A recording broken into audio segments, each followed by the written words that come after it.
안녕하십니까, 신중기 목사입니다. 신중기 목사와 함께하는 잠언 묵상 오늘 11강이 되겠습니다. 오늘 우리에게 주시는 하나님의 말씀은 잠언 12장 8절에서 10절 말씀입니다. 사람은 그 제도로 칭찬을 받으려니와 마음이 굽은 자는 멸시를 받으리라. 비천히 여김을 받을지라도 종을 부리는 자는 스스로 높은 채 하고도 핍절한 자보다 나으니라. 의인은 자기의 가축의 생명을 돌보나 악인의 긍휼은 잔인이니. 이 말씀으로 가축과 동행, 아주 흥미로운 그런 제목. 오늘 먼저 본문을 먼저 이해를 하기를 원하는데요. 사람은 자기가 가진 지혜로 칭찬을 받는다. 지혜대로라고 하는 이 표현은 지혜의 분량에 따라 이런 뜻입니다. 지혜의 분량만큼 그 내적, 또 외적 행위가 표출된다라고 하는 그런 것을 시사하고 있는 겁니다. 여러분, 이것은 내적인 내면적인 지혜가 지혜로운 말로 표현되어진 지혜를 말한다라고 볼 수가 있을 것입니다. 여러분, 사람들의 경우에 합당한 말을 통하여 칭찬을 받지 않습니까? 반면에 여러분, 마음이 굽은 자를 멸시받는다. 마음이 뒤틀린 사람은 사물을 있는 그대로 보지 아니하고 모든 것을 왜곡하여 보기 때문에 삐뚤어진 말을 할 수밖에 없고 결과적으로 사람들의 멸시를 받게 될 것이다 라고 하는 것입니다. 즉 내면 속에 감추어진 것은 우리가 언어로 나타날 수밖에 없지 않습니까? 결국 사람들의 말이라고 하는 것은 이 말은 칭찬이든 멸시이든 둘 중에 하나를 받게 된다라고 하는 것입니다.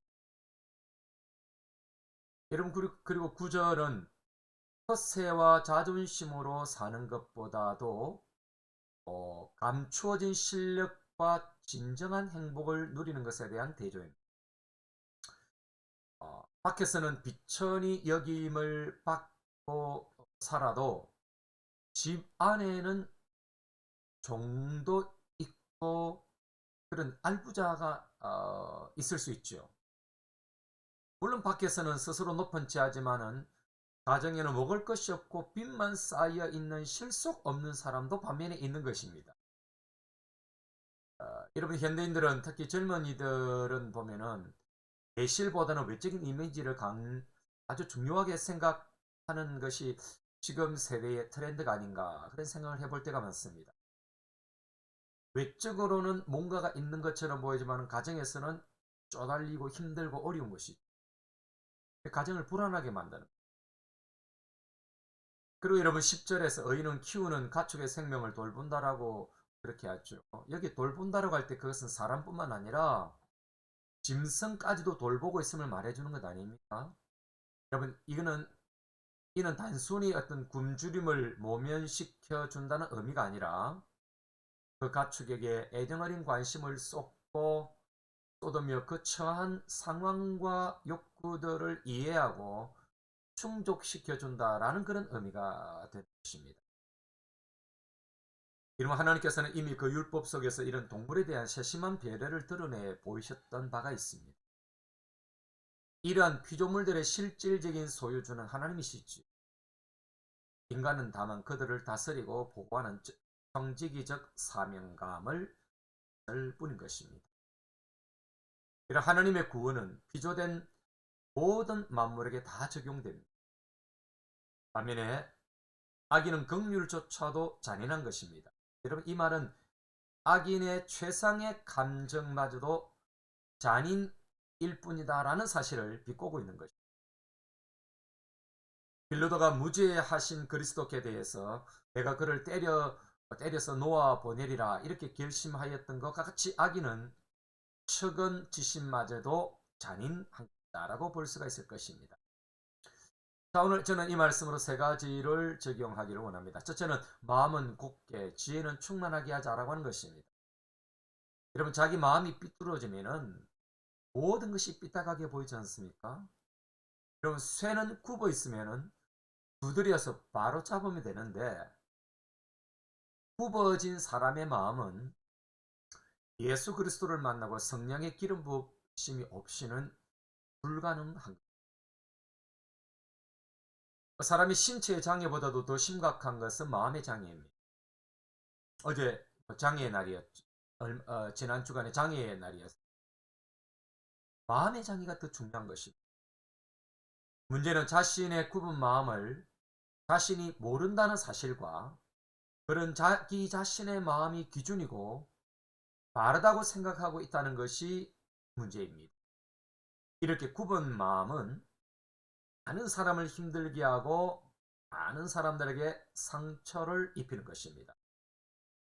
그러나 여러분, 칭찬하는 사람은 마음이 바른 사람을 뛰어넘어서 지혜가 충만한 사람인 것입니다. 여러분, 예수쟁이는 바른 마음과 그리스도께서 주시는 지혜로 충만해야 하는 것입니다. 여러분, 예수쟁이는 우리가 살아가는 사회의 기준이고 소리굽새가 되어야 하며 다림줄로 세상의 척도가 되어야 하는 것입니다. 여러분들이 그러시기를 바랍니다. 여러분, 두 번째 적용은 폭풍 떨지 말고 실속 있는 삶을 살자라고 하는 것입니다. 아까도 말씀드렸습니다만 요즘에 젊은 세대에게 나타나기도 하죠. 가정 형편과 사정을 고려하지 않고 비싼 외국차를 타고 다니면서 허세를 부리는 경우가 많습니다. 저축보다는 하루하루의 기분으로 그렇게 살아가는 경우가 있죠. 남들에게는 자랑이 되거나 부러움의 대상이 되겠지만 가정의 식구들에게는 굉장히 불안과 원한의 대상이 되는 것입니다. 허세나 허풍 뜨는 그리스도인이 아니라 참으로 내색이 있고 내실이 있는 삶을 그리스도인들은 살아야 하는 것입니다. 얼마 전 지인의 식당에서 일하는 아줌마에 대한 그런 이야기를 듣게 됐는데요. 그 아주머니는 지인의 그 식당에 홀 서비스를 하는데 이렇게 우리가 비주얼이라고 하죠. 눈에 보이는 어떤 그분의 인상착의, 입은 옷이나 이런 것에 비해서 자기 아파트가 있고 재산도 많다는 지인이 그렇게 말씀하셨어요. 식당에서는 허드레 일을 하지만은 그 허드레 일은 그냥 노는 것보다 건강을 위해서 한다라고 하는 거예요. 허세 떠는 자들은 속빈 강정과 같습니다. 그러나 속이 꽉 찬 사람들은 항상 풍성함으로 남다른 삶을 사는 것입니다. 우리가 잘 아는 성경 속의 바리새인과 서기관들의 외식은 허풍이었습니다. 회칠한 무덤같이 겉은 번지르했지만은 속은 썩은 것이 가득 차 있었던 것입니다. 실속 있는 삶을 가족들이 행복해 한다는 사실을 기억할 필요가 있는 것이죠.